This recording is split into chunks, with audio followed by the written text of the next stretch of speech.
So yun mga kakrok, good morning. So maliwalas ang panahon ngayon.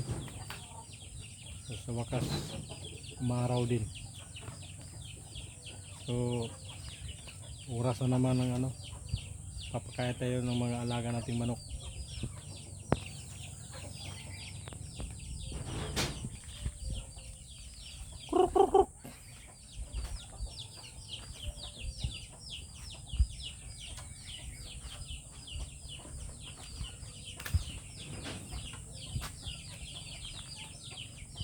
So yung mga krok, yung iba nasa labas.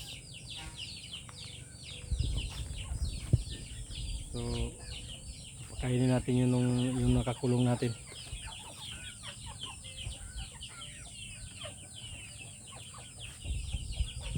Saka mga kakrok, kahapon yung tatlong inahin ko, yung dalawa pinugad ko na. So may isa akong sisiw kahapon.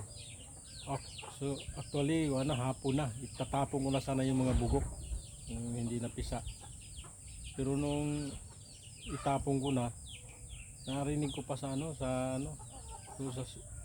sa itlog pa lang niya, may narinig ako na pumipiyak na sisiw. So ang ginawa ko kagabi, binutasan ko, ako na mismong nagbutas.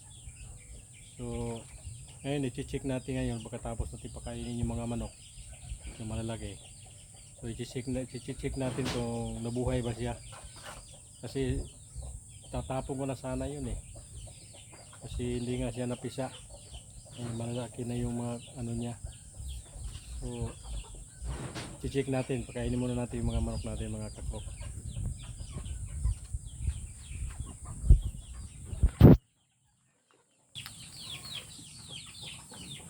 Kaya nga pala mga kakrok, yung pinakain ko ngayon sa mga nakakulog ko ng mga 3 months old, yung bigas na mais. May nagbigay kasi sa akin ng bigas na mais nung nakarang araw. Yun, yung nabasa, yung galing doon sa store ng pamangkin ko. Ayan po, nabasa. So ang ginawa ko, so nilagyan ko lang ng Integra 2000. So yan, kalahating sako na sa loob, yung iba nasa loob ng bahay. So kainin natin yung iba nasa loob.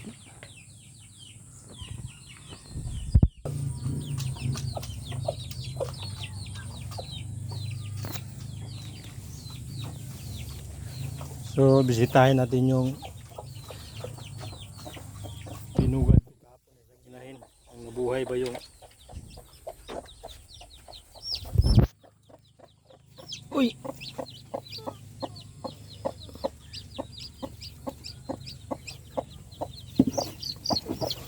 Uy.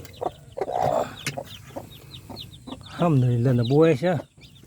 Ito siya mga kakrok. Yan.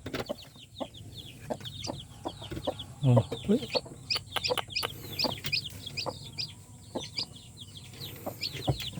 Alasin ko na to kasi inaapakan sa loob Uy,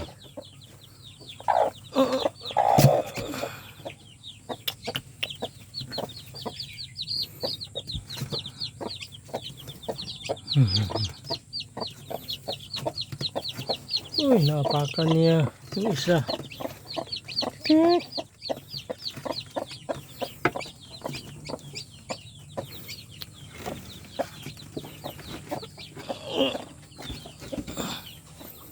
So, mayroon pa talagang hindi na napisa.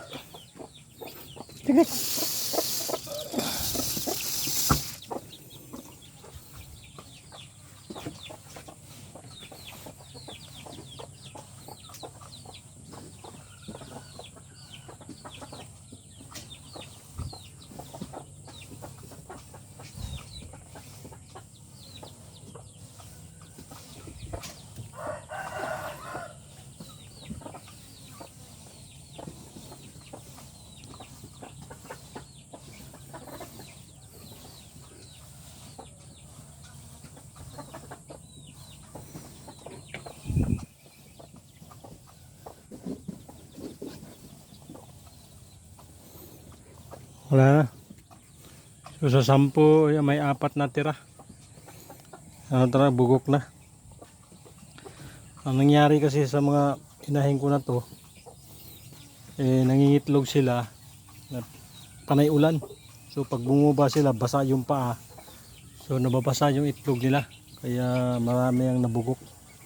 Pero at least naman, may napisa naman sila. So yung isa hindi pa. Hindi pa natapos. Dalawa pa lang. So yung mga kakrop, in-update ko yung kahapon na yung itatapon ko na sana na bugok. May laman pa sila, narinig ko yung yung huni ng sisiw. So ako na mismo ang nagbiyak, so nabuhay siya. So yung mga kakrop, magandang umaga. So umaraw na talaga. So sana hindi maglaging umuulan kasi nasisira yung mga sisiw. At yung mga itlog ng inahin. So yung mga kakrop, magandang umaga. Salamat sa panonood sa mga videos ko. At salamat sa mga suporta.